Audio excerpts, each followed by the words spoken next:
না, আমি কোনো পত্রিকার নিউজ নিয়ে আপনার চরিত্র হনন করব না, ওইটা আমার কাজ না। 2015 সালে আপনি আপনার নিজের দাখিল করা হলফনামা থেকেই দেখাবো। আসেন আমরা আমাদের ঠিক পথে জন্ম নেওয়া মির্জা আব্বাস ভাইয়ের আমলনামা দেখি। আচ্ছা মির্জা আব্বাস ভাই, মির্জা তো আপনার পারিবারিক পদবি না, তাই না? এটা আপনি লাগাইছেন পরে।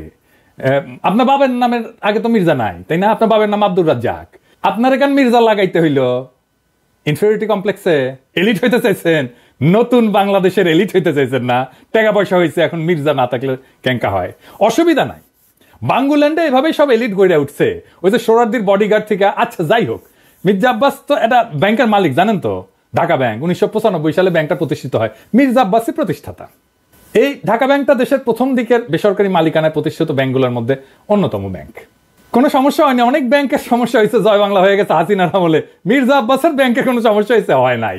হ্যাঁ, তো ব্যাংক প্রতিষ্ঠার টাকা পেলেন কেমনে মির্জা আব্বাস ভাই? আপনার ফ্যামিলি কি জমিদার ছিল? আপনার আব্বা কি করতেন? আসেন আমরা এবার দেখি ওনার আব্বা কি করতেন। ওনার আব্বা মতিঝিল সরকারি উচ্চ বিদ্যালয় বা মতিঝিল সেন্ট্রাল গভর্নমেন্ট স্কুল হিসেবে যেটা পরিচিত, ওই স্কুলের দপ্তরি ছিলেন। ডং ডং ডং ডং ডং ডং কইরা ঘন্টা বাজাইতেন। কি মির্জা আব্বাস ভাই, খারাপ লাগলো? হ্যাঁ, দপ্তরের কাজ খারাপ না, সম্মানের কাজ। কিন্তু আপনি যে কাজ করতেছেন সেটা সম্মানের না। দপ্তরের কাজের পাশাপাশি আপনার ওই স্কুলের সামনে মসজিদের সাথে একটা ছোট্ট পুরীর দোকান ছিল। পুরি বানাইতেন আপনার আব্বা, ওই পুরীর দোকান চালাইতেন। ওই সিপার পুরীর দোকানের জমিটাও ছিল রেলের। এখনো আপনি রেলের জায়গা দখল করে বাসা বানায় বসবাস করছেন। হয়তো পরের জায়গা, পরের জমি, ঘর বানাইয়া আমি রই। আমি তো ভাই জমির মালিক নই। দপ্তরি থাকাটা কোনো অপরাধ না, লজ্জারও না। কিন্তু ওই অবস্থা থেকে ব্যাংক মালিক হওয়ার জার্নিটা আমরা বুঝা দেখতে চাই। কেমনে বাংলাদেশের এলিট তৈরি হয়েছে, কেমনে বাংলাদেশের পলিটিশিয়ানরা তৈরি হয়েছে, কেমনে বাংলাদেশের রাজনীতিতে দুর্বৃত্তায়ন হয়েছে। 1991 সালে প্রথম এমপি হন মির্জা আব্বাস। তারপরে কিছুদিনের মধ্যে ঢাকার মেয়র, আর 4 বছরের মধ্যে ব্যাংক মালিক। এমপির বেতন কত মির্জা ভাই? মন্ত্রীর বেতন কত? 1-1.5 লাখ টাকা সেই সময় মাসে, তাই না? তো কোন জাদুর কাঠি পাইলেন যে ব্যাংক বানানোর টাকা পাইছেন? এমপি হওয়ার আগে কি করতেন আপনি? আপনি ছিলেন কমিশনার। কমিশনারের বেতন কত? আপনার বৈধ ব্যবসা কি ছিল? বৈধ ব্যবসা ছিল ওই অঞ্চলে শাহজাহানপুরের গরুরহাটের ইজারা নিতেন আপনি। সেই 75 পরবর্তী সময় কমলাপুর রেলওয়ে যত ঠিকাদারি, সড়ক পরিবহন সহ আরো বহু জায়গা থেকে চাঁদা উঠাইতেন। চান্দা তোলাটা আপনার পুরানো অভ্যাস, তাই চান্দা তুলে আমাদের টাকা দিতে চায় যেন আমরা ইউটিউবিং ছাড়ি। শুনেন, ওরা ওই যে ইউটিউবের মধ্যে কি যে পয়সা কামানোর একটা রাস্তা আছে ওদের, সে পয়সা কামাইতেছে। আরে ভাই, পয়সা যদি লাগে আমাদেরকে বল, আমরা চান্দা তুলে দিব না, অসুবিধা নাই তো। চান্দা তোলা ছাড়া আর কিছু করার যোগ্যতা মির্জা আব্বাস আপনার ছিল না কোনোদিনই। কারণ উনি আবার দারুণ মেধাবী। আপনার ইউনিভার্সিটিতে পড়ার যোগ্যতা হয় নাই। সোহরাওয়ার্দী কলেজ থেকে 2nd ক্লাসের ডিগ্রি পাস করেছেন, এই যে সার্টিফিকেট আপনার, দেখেছেন? আল্লাহ বাঁচাইছে, আর একটু কম হলে তো জাতির ফিতা হয়ে যেতেন। তো উনি নিজেই নিজের সার্টিফিকেট দাখিল করেছিলেন। যাই হোক, এই একাডেমিক কোয়ালিফিকেশন নিয়ে আপনার তো কেরানিরও চাকরি হইতো না কোথাও, বাংলাদেশেও না। আপনার তো কিছু করার ক্ষমতাই নাই।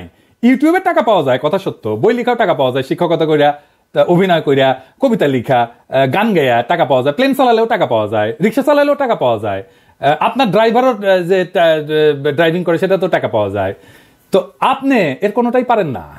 আপনি চান্দা তুলে টাকা তুলতে পারেন, ওটাই আপনার উপার্জন, ওইটাই আপনার ক্ষমতা। তো চান্দা তুলে টাকা দিয়ে ইউটিউব বন্ধ করার আবদার কেন করতেছেন? ব্যথা বেশি দিচ্ছি, ব্যথা কি জিনিস আপনি টের পান নাই? আপনার তো কোনো স্কিল সেট নাই, আপনি কোনো কিছু করে উপার্জন করতে পারবেন না, তাই আসছেন রাজনীতিতে। এটাই বাংলাদেশের রাজনীতির মধু। আপনি ব্যবসাও পারেন না, তাই পারলে এন্টারপ্রেনার হইতেন। তো সম্পদ তৈরির জন্য চান্দাবাজি করেছেন, করেন, এখনো করেন, বোঝা গেল। কিন্তু কোন জাদু বলে ব্যাংক বানাইছেন সেটা আমরা খুঁজে দেখবো, গলায় পাড়া দিয়ে এটা বের করবো। আমরা আরো আগে যাই, 1971-এ। আপনি তখন মোটামুটি দামরা, কলেজে পড়েন। আপনি নিজে দাবি করেছেন আপনি মুক্তিযোদ্ধা।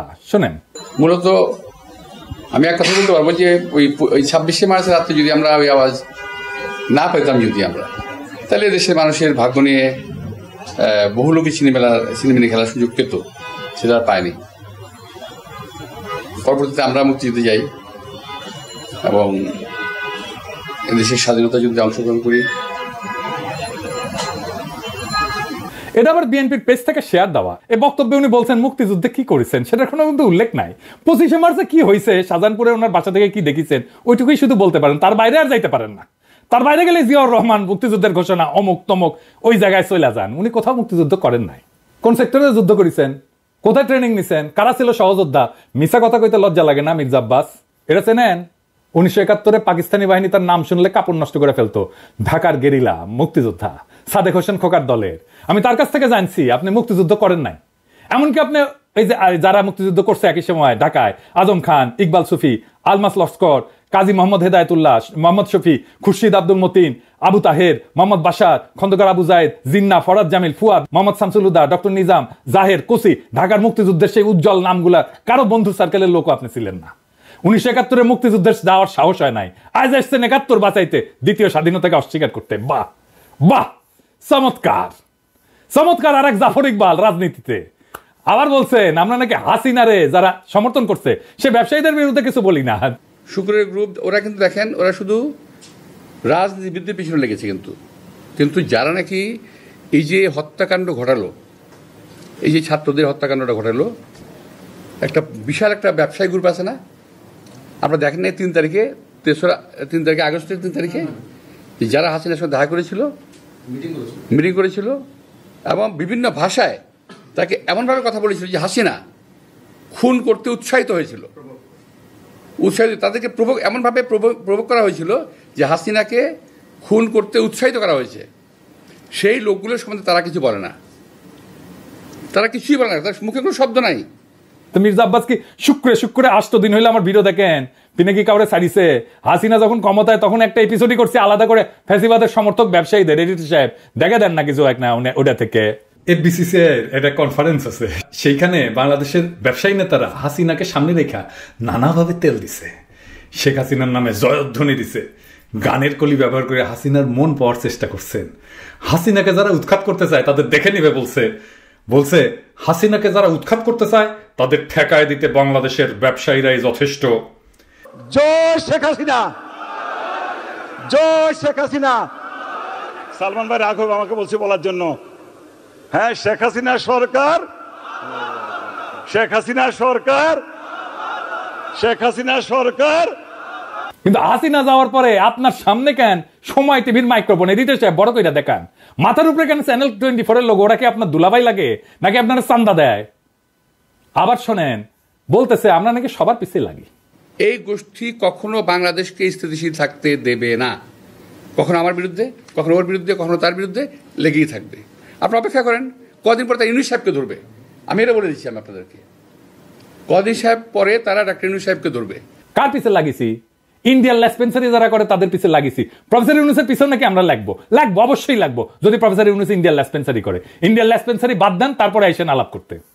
আমাদের কাছে খবর আছে, বুঝছেন, সব খবর আছে।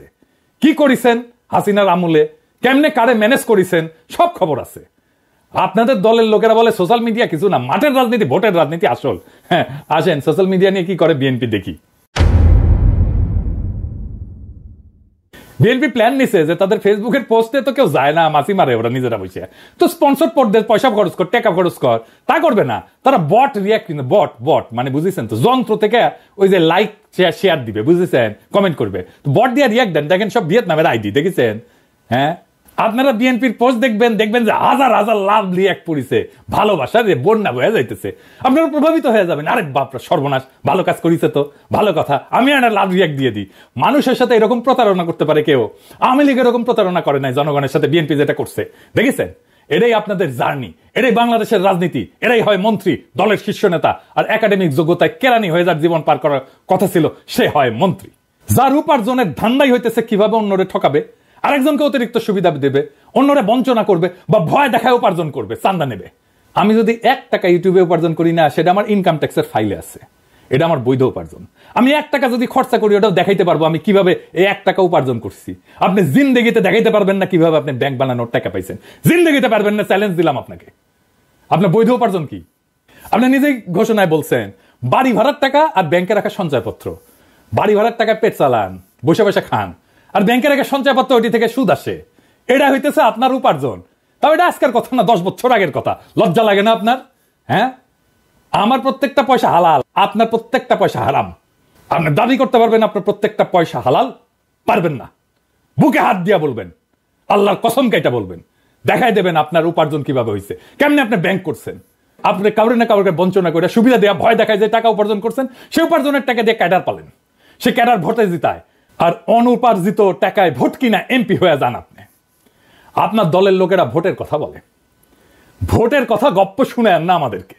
নমিনেশন কিনতে হয় পার্টি থেকে চান্দা দিয়া, তারপরে টাকা ছিটায় ভোট কিনতে হয়, কেন্দ্র দখল করতে হয়, জাল ভোট দিতে হয়, এই দিয়েই চলছে এতদিন।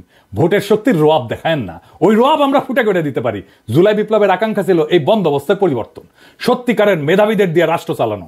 আপনার কোনো স্কিল নাই মন্ত্রী হওয়ার, আপনার রাষ্ট্র জিনিসটাই বোঝেন নাই, আপনি রাজনীতিও বোঝেন নাই, ক্ষমতা আপনার কাছে টাকা উপার্জনের মৌকা, আর কিচ্ছু না। মির্জা ফখরুল বলছেন আমরা কোথায় নিয়ে যেতে চাই দেশকে, শুনেন।